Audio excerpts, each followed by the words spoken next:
எத்தனை police இன்ஸ்பெக்டர்லாம் suspend ஆயிருக்காங்க பாத்தீங்களா? எவ்வளவு தாவேகா நிர்வாகிகளே கைது செய்யப்படுகிறார்கள், கட்சியிலிருந்து தூக்கி எறியப்படுகிறார்கள். பாருங்க, உள்ளாட்சி தேர்தல் முடிவுகளுக்கு அப்புறம் திமுகவின் கட்டுக்கோப்பு நெல்லிக்காய் மூட்டை மாதிரி பிரிய போது பாருங்க. அவங்க வன்மத்துல இருக்காங்க. அவங்களால இன்னும் திமுக தோத்துச்சு, அதிகாரம் போயிடுச்சு, அதனாலதான் 3 மாசம் தாங்குமா, நான் 6 மாசம் பார்க்கலாம், அது இப்படி ஆயிடும் அப்படி ஆயிடும்ன்றாங்களே. அதெல்லாம் அதான் நப்பாசை. 100 கோடி ரூபாய் செலவு பண்ணியிருக்காங்க வில்லிவாக்கம் இந்த தொகுதியில ஆதவ அர்ஜுனாவை தோக்கடிக்கிறதுக்கு. 300 கோடி எல்லாம் செலவு பண்ணியிருக்காங்க. 60 வருஷம் இவங்க ஆண்டும் இன்னும் ஆணவ கொலைக்கு சட்டம் வேணும்னு திருமாவளவன் கேட்கிற நிலையில தான் சமூக நீதி பெரியார் மண் இருக்குது. நான் எழுதி வச்சுங்க, இன்னும் ஒரு வருஷத்துக்குள்ள திமுக அதிமுக அலையன்ஸே ஆயிடுவாங்க. இது அண்ணா திமுக இன்னும் முடியலைங்க. அது உடையும். ஆமா ஆமா, உடையும். உடைக்கவே தேவையில்லை, அதுவா உடையுது.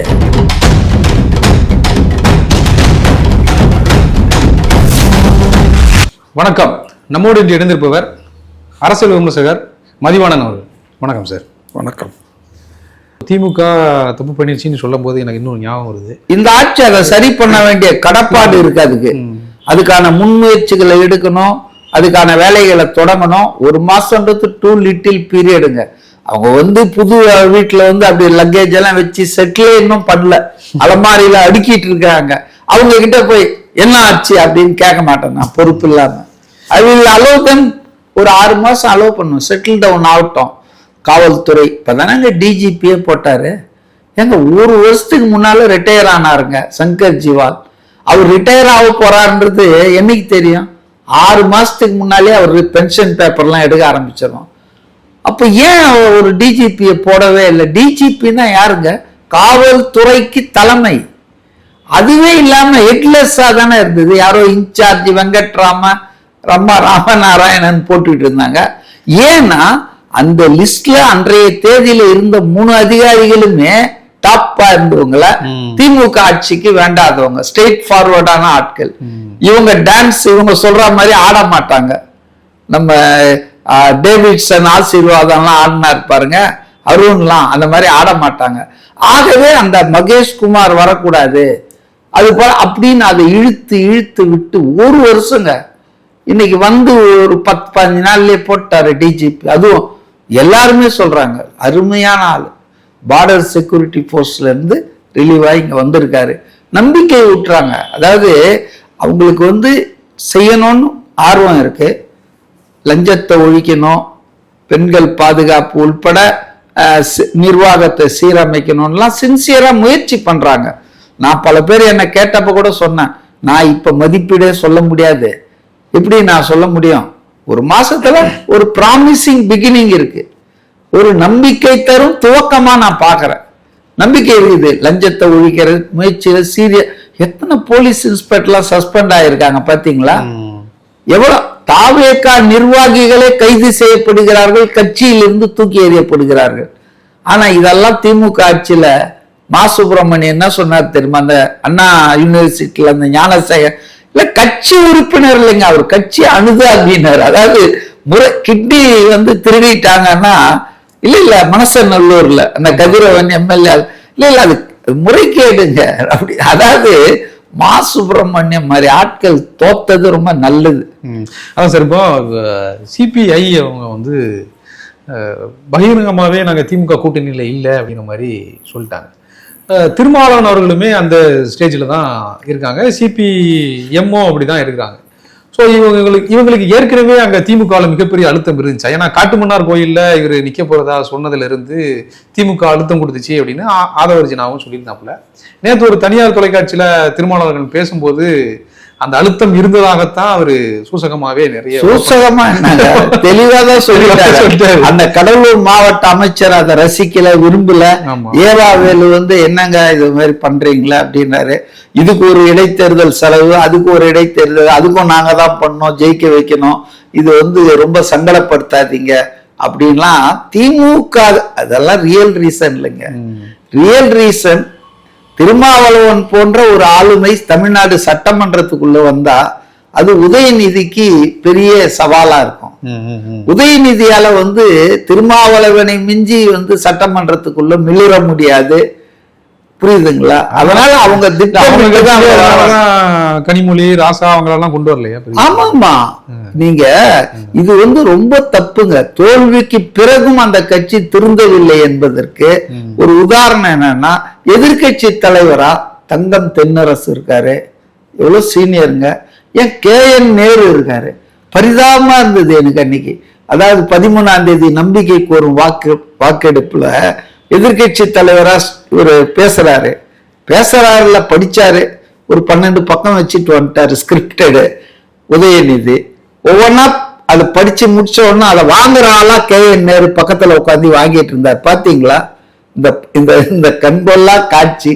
KN நேரு உதயநிதி பிறக்கும் போது திமுக களப்பணியில் இருந்திருப்பாரு. இது குடும்ப அரசியலை அவர்கள் இன்னமும் விடல அப்படின்றது. அது ஒரு கலைஞர் கட்சி உங்களுக்கு கட்டுப்பாடோட இருக்குல்ல. இல்ல அதிமுக உடையிற அளவுக்கு அதெல்லாம் ஒண்ணும் இல்ல. பாருங்க, உள்ளாட்சி தேர்தல் முடிவுகளுக்கு அப்புறம் திமுகவின் கட்டுக்கோப்பு நெல்லிக்காய் மூட்டை மாதிரி பிரிய போது பாருங்க. நீங்க அவர் இன்னொரு ஆள் மீசையை எடுத்துறேன்னு இருக்காரு உள்ளாட்சி தேர்தல். அவர் மீசை எடுத்தா என்ன மீசை எங்க அந்த RS பாரதியை தானே நீங்க சொல்றீங்க. நீங்க இந்த மீசையெல்லாம் அவரை பத்தி சொல்லிக்கிட்டாங்க. ஆனா அவ்வளவு பெரிய ஒரு சீனியர் பொலிட்டீஷியன், அறிவாலயத்து தூண்ல பல தூண்ல இது ஒரு தூணு. அவர் பேசுறாரு. அன்னைக்கு நான் பாக்குறேன் பொதுவெளியில எவ்வளவு வன்மம் ஆயிட்டாங்க, எவ்வளவு வெறி ஆயிட்டாங்கன்னு பாத்துக்கிறேன். அதை சொல்லி நம்ம அடுத்த மேட்டருக்கு போயிடும். அவர் சொல்றாரு, எனக்கு முக்கியமான விஷயம், இந்த 4 தலைவர்கள் நேற்று பேசினாங்களா, அதான் இன்னைக்கு தலைப்பு செய்தியா முதல் பக்கத்துல இருக்கு. அதுல பத்திரிகைகள் எவ்வளவு விளையாடுறாங்கன்றத நான் பேசணும்னு நினைக்கிறேன்.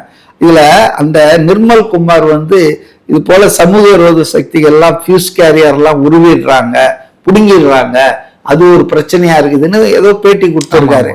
அதை இந்த பாரதி சொல்லிட்டு அப்போ அவங்க ஃபியூஸ் கேரியரை புடுங்குறாங்க, உங்க போலீஸ் புடுங்குறது என்ன புடுங்குது அப்படின்னு ஒரு ஆட்சியில் இருந்த கட்சி, ஆட்சிக்கு வரணும்னு நினைக்கிற கட்சி, போலீஸை பத்தி இவ்வளோ ஒரு அமைச்சர் ஸ்டேட்மெண்ட்டை பொதுவெளியில பேசுறது எவ்வளவு அவங்க வன்மத்துல இருக்காங்க. அவங்களால இன்னும் திமுக தோத்துச்சு, அதிகாரம் போயிடுச்சு, அதனாலதான் 3 மாசம் தாங்குமா, நான் 6 மாசம் பார்க்கலாம், அது இப்படியே ஆயிடும் அப்படியே ஆயிடும்ன்றாங்களே. அதெல்லாம் அதான் நப்பாசை. அவங்க தொண்டர்கள் அவங்களுக்கு பெருத்த பலத்த படுதோல்விங்க. நான் சொல்றேன், திமுக தோல்வி அடையல, படுதோல்வி அடைஞ்சிருக்கு. எப்படின்னா 15 அமைச்சர்கள் தோற்கடிக்கப்பட்டிருக்கிறார்கள். கழகத்தின் பொதுச் செயலாளர் துரைமுருகன் மண்ணை கவ்வியிருக்கிறார். கழகத்தின் தலைவர் வருங்கால முதலமைச்சர் டாம் போட்டாங்க, அவர் கொளத்தூர்ல மண்ணை கவ்வினார். இப்போ இது ஒரு பெரிய படுதோல்விங்க. இதுல ஒண்ணு இப்ப 59 பேர் இருக்கிறோன்றாங்கள, அந்த 59ல 2 பேர் மதிமுக, 57 தான் அதிமுக, 47, நீங்க 57. ஆனா நீங்க எவ்வளவு செலவு பண்ணீங்க? 100 கோடி ரூபாய் செலவு பண்ணியிருக்காங்க வில்லிவாக்கம் இந்த தொகுதியில ஆதவ அர்ஜுனாவை தோக்கடிக்கிறதுக்கு. 300 கோடி எல்லாம் செலவு பண்ணியிருக்காங்க.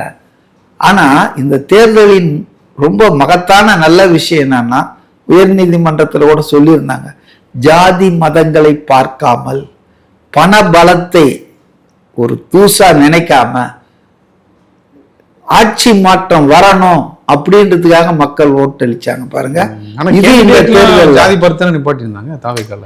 எவனே தெரியாதுங்க, நீங்க வேற தெரியாது. தாவேக்கான்னு தெரியுமில்ல, தாவேக்கான்னு இல்ல, எல்லா கட்சியும் அப்படிதான் நிறுத்துறாங்க. அது ஒரு ரெப்ரசன்டேட்டிவ் டெமோக்ரஸி தான். இப்ப நான் என்ன சொல்றேன்னா, ஜெயலலிதா அவர்கள் முதலமைச்சரா இருந்த போது அவங்க வந்து பிராமின் தான் ஃபார்வர்ட். ஆனா அவங்க செஞ்ச வேலை என்ன தெரியுமா? நம்ம தலித் எழில்மலைன்னு ஒருத்தர் இருந்தாரு, ஒரு தலித்து, அவரை திருச்சி ஜெனரல் கான்ஸ்டிடுவன்சில நிக்க வச்சு ஜெயிக்க வச்சாங்க. ஆனா திமுக சமூக நீதி பேசுற திமுக என்ன பண்ணிச்சு தெரியுமா? கருணாநிதி ராஜா நாடறிந்த தலைவர், துணை பொதுச் செயலாளர், தலித்து, பெரம்பலூர்ல தொடர்ந்து ஜெயிச்சு எம்பிஐ மத்திய அமைச்சரெல்லாம் ஆனாரு. அவரை அந்த தொகுதி பொது தொகுதி ஆன ஒன்னும் அங்க நேரு பையனை நிறுத்திட்டு, நேரு பையன் இல்ல, இந்த நெப்போலியனை யாரையும் நிறுத்திட்டு இவரை நீலகிரிக்கு தனி தொகுதிக்கு நாடு கடத்தினாங்க. சோ இதெல்லாம் யாருக்கும் பேசுறதுக்கு யோகியதே கிடையாதுங்க. தனி தொகுதிகளை தவிர தலித்துகள் கேண்டிடேட்டை யாருங்க நிறுத்துந்து சொல்லுங்க? தாவேக்கா 2 தொகுதிகளை நிறுத்தி ஒரு ஆள் ஜெயிச்சிருக்கான். அதனால இது இந்த சமூகம் வந்துங்க 60 வருஷம் இவங்க ஆண்டும் இன்னும் ஆணவ கொலைக்கு சட்டம் வேணும்னு திருமாவளவன் வந்து கேட்கிற நிலையில தான் சமூக நீதி பெரியார் மண் இருக்குது. புரியுதா? அதனால வந்து நம்ம இது பண்ணுவானா. ஆனா நீங்க சொன்ன மேட்ரு என்னன்னா, திருமாவளவன் வந்து பட்டும் படாமல் தான் பேசினார். அவர் நேத்து உண்மை முழுசா சொல்லல. அதாவது பொய் சொன்னார்னு சொல்ல, சில உண்மைகளை மறைத்து விட்டார். வெளியில பெருசா பேச முடியாது. ஆஃப் ட்ரூத், அதாவது ஆஃப் ட்ரூத்னுவாங்க. நீங்க அறிஞ்சிக்கிட வேண்டியதான் அப்படி. அதாவது என்னன்னா, there was an attempt, முயற்சி நடந்தது. திமுகவின் ஆதரவில் அண்ணா திமுக ஆட்சி, அதன் பொதுச் செயலாளர் அமித்ஷாவின் அடிமை, முருகன் அடிமை மாதிரி எடப்பாடியை முதல்வராக்க திமுக முன் வந்தது. இது வந்து 2 சைட்ல இருந்தும் நியூஸ் வந்தது. 47 எம்எல்ஏக்கள் கிட்ட போயிட்டு எடப்பாடி பாண்டிச்சேரி விடுதலை பேசினதும், சிவி சண்முகம் அந்த எம்ஆர்சி நகர் மரத்தடியில நின்றுட்டு 4 நாள் கால்னு கத்திட்டு இருக்காரு. நேத்து கூட அதை பத்தி பேசினாரு விழுப்புரத்துல ஒரு செய்தியாளர்கிட்ட. அப்ப சண்முகம் நான் பாராட்டுவாங்க. ஆஃப் ஆல் த லீடர்ஸ் அவர் வந்து உண்மையிலே ரொம்ப ஸ்டெட்ஃபாஸ்டா நேர்மையா இருக்கிறாருங்க. மனசாட்சிப்படி பேசுறாரு. நேர்மையாக நேற்று எப்போதும் சொன்னாரு, இன்கன்சிஸ்டன்சி இல்லாம நேற்றும் சொன்னாரு. 5ஆம் தேதி அறிவாலயத்துல ஸ்டாலின் நாங்க பேசிட்டு இருக்கும்போது ரிசல்ட் வந்த மறுநாள் எல்கே சுதீஷ் தேமுதிக தலைவர் இப்படி ஒரு சஜஷன், அதிமுக சேர்ந்து அமைக்கலாமேன்னு ஒரு, என்ன பேசுறீங்க, இதெல்லாம் எப்படி ஒத்துக்குவாங்க, இதெல்லாம் எப்படி சரியில்லை, நம்ம கொள்கை என்ன அப்படின்னு அதை தள்ளி விட்டாரு. அதை சொல்றாரு ஸ்டாலின். அதே ஸ்டாலின் 7ஆம் தேதி இரவு அவருடைய வீட்டில் சித்தரஞ்சன் சாலையில் கூட்டணி தலைவர்களை சந்திக்கும் போது என்ன இவர் சொன்னாரோ, எல்கே சுதீஷ் 5ஆம் தேதி சாயந்தரம் அதையே அவர் சஜஸ்ட் பண்ணியிருக்கார். அதாவது இப்படி ஒரு கருத்து உருவாயிருக்கு எங்க கட்சியில, பொது கருத்து, இந்த மாதிரி வந்து அதிமுக ஆட்சி அமைக்கட்டும், நம்ம வெளியே இருந்து ஆதரவு கொடுப்போம், எடப்பாடி முதலமைச்சர் ஆனாலும் பரவாயில்ல. அப்ப இது ஒரு முயற்சி நடந்ததுங்க. ஜனநாயகத்துக்கு எதிரான தேர்தல் முடிவை மாற்றுவதற்கான ஒரு முயற்சி நடந்தது. திமுக அதிமுக இணைவதற்கு நான் எழுதி வச்சுங்க, இன்னும் ஒரு வருஷத்துக்குள்ள திமுக அதிமுக அலையன்ஸே ஆயிடுவாங்க.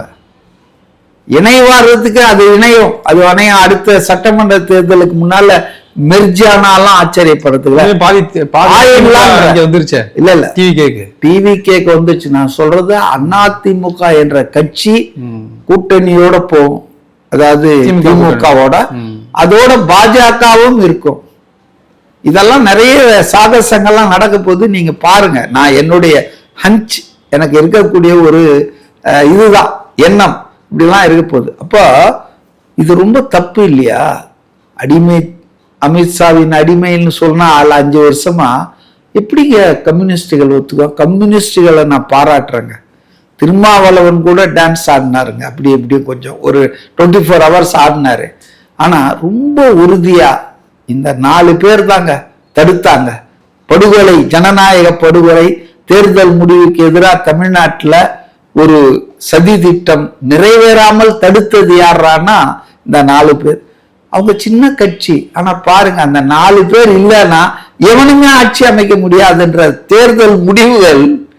இப்ப நீங்க இவங்க 59, அவங்க 47, 118 வரலையே. அப்போ கூட்டணி கட்சிகளை எல்லாம் வச்சாதான் ஆட்சி அமைக்க முடியும்ன்ற நிலை இருந்ததால் தான் ஸ்டாலின் கூட்டணி கட்சிகள் கிட்ட இதை அப்படி நைஸா போட்டாரு. அது கூட்டணி கட்சிகள் சுதாரிச்சுட்டு முடியாதுன்ட்டாங்க. இவங்க 2 பேருக்குமே சேர்ந்து 118 இருந்ததுன்னு வச்சுங்க, அது 7ஆம் தேதியே முடிஞ்சிருக்கும், ஆட்சி அமைச்சிட்டு இருப்பாங்க. கேட்டா இதெல்லாம் சகஜங்க, அரசியல்ல இதெல்லாம் சகஜங்க. அவருக்கு ஒன்றும் தனிப்பெரும்பான்மை வரலையே. நாங்க 2 பேரும் போஸ்ட் போல் அலையன்ஸ் சொல்லுவாங்க, நெஞ்ச நிமித்தி பேசி இருப்பாங்க. கொஞ்சம் கூட மனசாட்சி இல்லாம 133 பேர் இருந்த திமுகவுக்கு 59 கொடுத்திருக்காங்க. அதன் தலைவர், ஃபியூச்சர் சீஃப் மினிஸ்டரை எம்எல்ஏ கூட ஆக விடாம தோக்கடிச்சிருக்காங்கன்னா நீங்க நம்பரை பார்க்க கூட. ஸ்பிரிட் ஆஃப் த மேண்டேட், மக்களின் உணர்வு என்னவா இருந்தது, அதை நாங்க எப்படி வேணா போய் நாங்க மாத்திக்குவோம், படுத்துக்கின்னு போத்திக்குவோம், போத்திக்கின்னு படுத்துக்குவோம்னு திமுக அதிமுகவும். இன்னைக்கு பாருங்க, அதிமுக அந்த ஒரு முடிவால் தான் எடப்பாடியின் சந்தர்ப்பவாதம், எப்படியாவது முதலமைச்சர்ல திரும்பி போய் உட்கார்ந்துடணும் அப்படின்னு அவர் பண்ண சாகசம் தான் அந்த கட்சியை 4 சில்லி ஆக்கிட்டு இருக்கு. இது சும்மா டெம்பரரி ட்ரூஸ் தாங்க. இந்த போனவங்க 21 பேரு, 4 பேர் போயிட்டான். இந்த 21 பேர்லயும் பாதி பேர் நேத்து சிவி சண்முகம் சொல்றதை பார்த்தா எல்லாம் முடிஞ்சிடுச்சுன்னு நினைக்காதீங்க, நாங்க காத்திருக்கிறோம், காலம் காத்திருந்து பதில் சொல்லும் ஆன்மீக செம்மல். அது மாதிரி இது அதிமுக இன்னும் முடியலைங்க. அது உடையும். ஆமா ஆமா, உடையும். உடைக்கவே தேவையில்லை, அதுவா உடையுது. இத போய் யானை பேரம், குதிரை பேரம்னா நீங்க என்னவோ பேரமே பண்ணாத ஆட்கள் மாதிரி. 2வது பேரம் என்பதையே நான் ஏத்துக்கலைங்க. ஒரு பேரம் நடக்குதுன்னா 2 பேருக்கும் அதுல பலன் இருக்கணும். இல்ல இப்போ அதிமுகவில் உள்ள நிறைய பேரை டிவிகேல சேர்க்கறதுனால இங்க பிரச்சனை யாரும் ஆகாது உங்களுக்கு? ஏற்கனவே இது ஒரு அதிமுகவா மாறாது. ஏற்கனவே அப்படிதான் திமுக தானே மாறி இருக்கு. திமுக அப்படிதான் சொல்லிட்டு இருந்தோம். இப்ப சரி, அதிமுக தொண்டர்களுக்கும் நிர்வாகிகளுக்கும் வேற என்ன வழி இருக்கு? கொஞ்சம் அவங்க மனநிலையில இருந்து யோசிங்க. ஏற்கனவே 5 வருஷம் எதிர்கட்சி ஆயிட்டோம், இப்ப இன்னொரு 5 வருஷம் எதிர்கட்சின்னு சொன்னா சரி, அப்புறம் 10 வருஷம் கழிச்சாவது அடுத்தது நமக்கு வரோன்ற நம்பிக்கை தரக்கூடிய தலைமை இல்லையா? இப்ப கருணாநிதி 13 வருஷம் எம்ஜிஆர் பீரியட்ல எதிர்கட்சியா இருந்தாரு. அந்த கட்சியை கொஞ்சம் பேர் போனாங்க வந்தாங்க, நான் கட்டுக்கோப்பா வச்சிருந்தாரு. அவர்கிட்ட இருந்த அந்த ஆளுமை இன்னைக்கு எடப்பாடி கிட்ட இருக்கா? எடப்பாடி சுயநலம் மிக்கவரா இருக்கிறாரு, அரவணைக்க மாட்டேன்றாரு, பொதுக்குழுவை கூட்ட மாட்டேன்றாங்க. இதுக்கு ஒருத்தன் கேட்கணுமா? ஒரு நல்ல தலைவனா இருந்தா ஸ்டாலின் சொன்னார்பாங்க, இந்த தோல்விக்கு நான் பொறுப்பேற்றுக்கிறேன், பொதுக்குழுவை கூட்டி நாம் விவாதிப்போம். என் தலைமைய என்னங்க, ஒரு தோல்வியா 2 தோல்வியாங்க? 2019 நாடாளுமன்ற தேர்தலில் அங்க திமுக பிரச்சனை மாத்திருவீங்க. இங்க பாருங்க, 2019 நாடாளுமன்ற தேர்தலில் தோல்வி, 21 சட்டமன்ற தேர்தலில் தோல்வி, 24 நாடாளுமன்ற தேர்தலில் தோல்வி, 26 சட்டமன்ற தேர்தல், 2 நாடாளுமன்றம் 2 சட்டமன்றம், தோல்வி மேல் தோல்வியா இருக்குதுங்க. அப்போ குறையில உங்களுக்கு எங்க நாக்க தாங்க ஒழிக்கணும். வாக்க வச்சுக்கிட்டு கருணாநிதி மாதிரி ஸ்டாட்டிஸ்டிக்ஸ் எழுதிட்டு இருப்பார், 29% நமக்கு கிடைத்து இருக்குதுன்னு. ஏங்க நீங்க 49% எடுத்திருந்தா கூட முடியாதுங்க. 51% எழுத வந்தா வின்னர் டேக்ஸ் ஆல். இதுதான் இந்தியாவின் தேர்தல் முறை. நீங்க பெரும்பான்மையெல்லாம் இருக்கணும்னு அவசியம் இல்லை. அப்போ ஃபர்ஸ்ட் பாஸ் த போஸ்ட், யார் மூக்க நீட்டினா அந்த குதிரை தான் ஜெயிச்சது. இதுதான் இன்னைக்கு இருக்கிற தேர்தல் முறை. இங்க ஒன்றும் விகிதாச்சார பிரதிநிதித்துவம் இல்லை. ப்ரொபோஷனல் ரெப்ரசன்ட்னா 38% கேட்ட மாதிரி சீட்டு கிடைக்கும், அதை மண்ணாங்கட்டி இல்லைங்க. அப்போ இது ஓட்டு குறையில பர்சன்டேஜ் அப்படியே வச்சிருக்காங்க அப்படின்றதெல்லாம் நம்மளே ஏமாத்திக்கிறது தாங்க. சரி, ஓகே. உங்களோட கருத்துக்களை மிக தெளிவாக முன் வச்சதுக்கு ரொம்ப நன்றி.